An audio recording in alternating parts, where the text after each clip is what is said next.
Hello guys, welcome back to another video. आज हम बात करने वाले हैं अपनी बहुत ही favourite princely state Jammu and Kashmir के बारे में। थोड़ा सा मैं आपको जम्मू एंड कश्मीर की हिस्ट्री के बारे में बताऊंगी, फिर हम उसकी इंटरस्टेट पॉलिटिक्स के बारे में बात करेंगे। जम्मू एंड कश्मीर एक प्रिंसली स्टेट था अंडर द ब्रिटिश इंडिया। अगर मैं ब्रिटिश इंडिया टर्म यूज कर रही हूँ तो मैं डेफिनेटली कॉलोनियलिज्म को एड्रेस कर रही हूँ। यहाँ पर हम सभी ब्रिटिश रूल के अंडर थे, 200 साल तक कॉलोनाइज थे, हमारे रिसोर्सेज का एक्सप्लॉयटेशन हो रहा था और हम सभी एक सुपीरियर पावर के अंडर जो है वो काम कर रहे थे।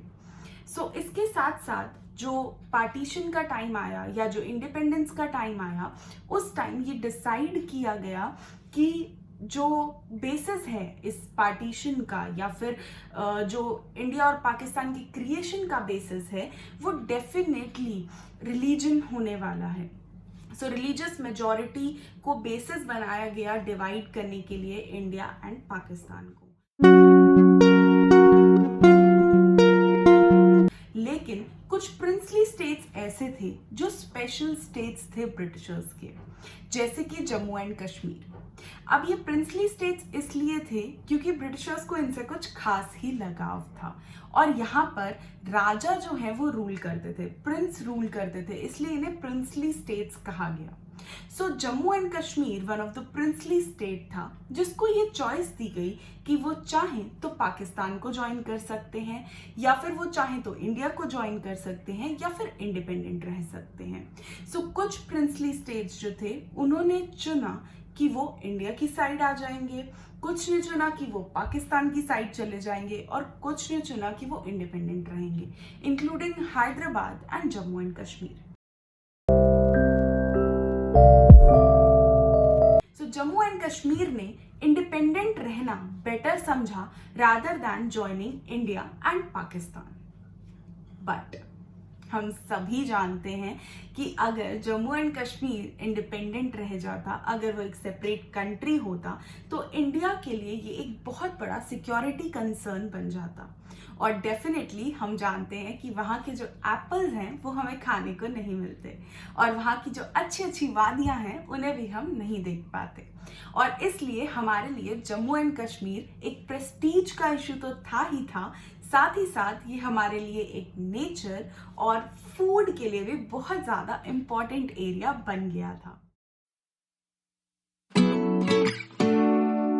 जहां पर जम्मू एंड कश्मीर 3 अलग अलग रीजन्स को कंप्राइज करता था, जम्मू, कश्मीर एंड लद्दाख, तो वहां पर इसकी पॉपुलेशन भी 3 रिलीजन्स में डिवाइडेड थी, Hindus, Muslims and Buddhist. Although Muslim majority area होने की वजह से पाकिस्तान इसे हमेशा अपने एरिया की तरह क्लेम करता था क्योंकि पार्टीशन में हर हाल में रिलीजियस मेजॉरिटी जो है वो बेसिस चुना गया था पॉपुलेशन को डिवाइड करने के लिए। और इसीलिए जो है पाकिस्तान को हमेशा से ऐसा लगता था कि जम्मू और कश्मीर जो है वो उसी का ही पार्ट है और जम्मू कश्मीर ने इंडिपेंडेंट रहना चूज कर लिया था। इंडिया चाहता था कि जम्मू एंड कश्मीर उसका पार्ट बने। डेफिनेटली हम एप्पल्स कैसे छोड़ सकते थे। अब हुआ ये कि 1947 में जम्मू एंड कश्मीर के राजा हरी सिंह ने इंडिपेंडेंट रहने का डिसीजन ले लिया। इंडिपेंडेंट रहने का डिसीजन लेते ही 1948 में पाकिस्तान ने जम्मू एंड कश्मीर पे अटैक कर दिया। ऑब्वियसली राजा हरी सिंह जो है वो नेहरू जी के पास आए और उन्होंने उन्हें बोला कि आप हमारे लिए लड़ाई लड़िए और हम इंडिपेंडेंट रहना चाहते हैं। तो नेहरू जी ने ये बोला कि नहीं, हम आपके लिए लड़ाई लड़ लेंगे, नो प्रॉब्लम, लेकिन आपको इंस्ट्रूमेंट ऑफ एक्सेशन जो है वो इंडिया के साथ साइन करना पड़ेगा, क्योंकि जब तक आप हमारा पार्ट नहीं है तो हम आपके लिए लड़ाई कैसे लड़ सकते हैं। और इंस्ट्रूमेंट ऑफ एक्सेशन साइन करने से जम्मू एंड कश्मीर जो है वो इंडिया में एक्सीड हो जाएगा, उसका पार्ट बन जाएगा। तो हरी सिंह जी वो हमेशा से ही इस कंसर्न में रहते थे कि वो एक हिंदू रूलर है और पॉपुलेशन मेजॉरिटी जो है वो मुस्लिम्स की है, तो वो कैसे डिसीजन ले सकते हैं उनके बिहाफ पर ज्वाइन करने का इंडिया को। लेकिन अब आता है कहानी में एक बहुत बड़ा ट्विस्ट, और वो ये कि नेहरू जी या कांग्रेस ने उस टाइम प्रॉमिस कर दिया था कि जब ये वॉर खत्म होगा तो कांग्रेस डेफिनेटली वहां पर यानी जम्मू एंड कश्मीर में एक प्लेबिसाइट कराएगी। और प्लेबिसाइट होता है जहां पर जो वहाँ के सिटीजन्स होते हैं उनसे पूछा जाता है कि वो किस पार्ट ऑफ द स्टेट में रहना चाहते हैं, मतलब वो इंडिया के पास रहना चाहते हैं या फिर वो जाना चाहते हैं पाकिस्तान या फिर वो इंडिपेंडेंट रहना चाहते हैं। सो ये चीज़ बोली गई कि प्लेबिसाइट कराया जाएगा और उनसे पूछा जाएगा कि वो कहाँ जाना चाहते हैं। सो इस प्लेबिसाइट के प्रॉमिस को देखते हुए हरी सिंह जी ने इंस्ट्रूमेंट ऑफ एक्सेशन जो है वो इंडिया के साथ साइन कर लिया।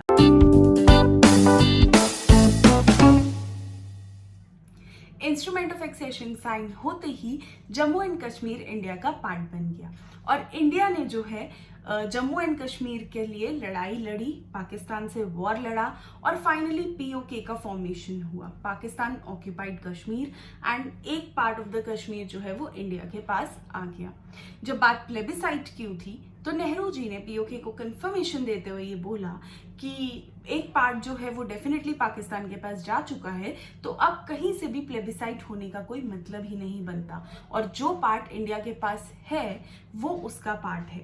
सो इस रिकॉग्निशन को देते हुए यूएन में जो है ये क्वेश्चन उठाया गया रिगार्डिंग पीओके, एंड ये मैटर जो है वो बायलैटरल था, तो इसलिए बात ये उठी कि फाइनली एक बायलैटरल इशू है तो इसे इंडिया और पाकिस्तान को खुद ब खुद एक दूसरे के साथ सॉल्व कर लेना चाहिए और इसमें यूएन का कोई भी इंटरफेरेंस नहीं होगा।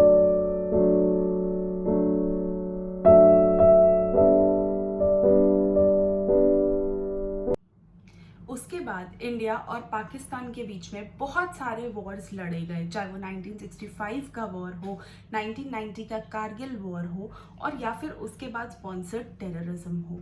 ये सभी जो हैं इंटेंडेड हमेशा से रहे हैं towards Kashmir.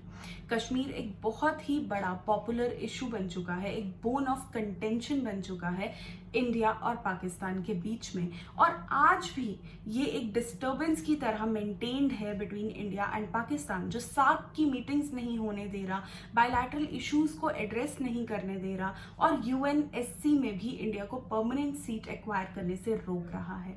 So it is not only about the apples और द बॉर्डर और द हसी वादियां, it is also about the security concern which India has keeping Jammu and Kashmir's location in mind. So I hope आपको Jammu and Kashmir के बारे में थोड़ा बहुत पता चल गया होगा और आप इसके बारे में एक व्यू पॉइंट बना करके डेफिनेटली अपने आप को और दूसरों को जो है इसके बारे में एनलाइटन करेंगे। So if you like the video, do like it, share and comment upon it, and thank you so much all of you for subscribing to my channel and continue supporting. Do subscribe it. Thank you so much.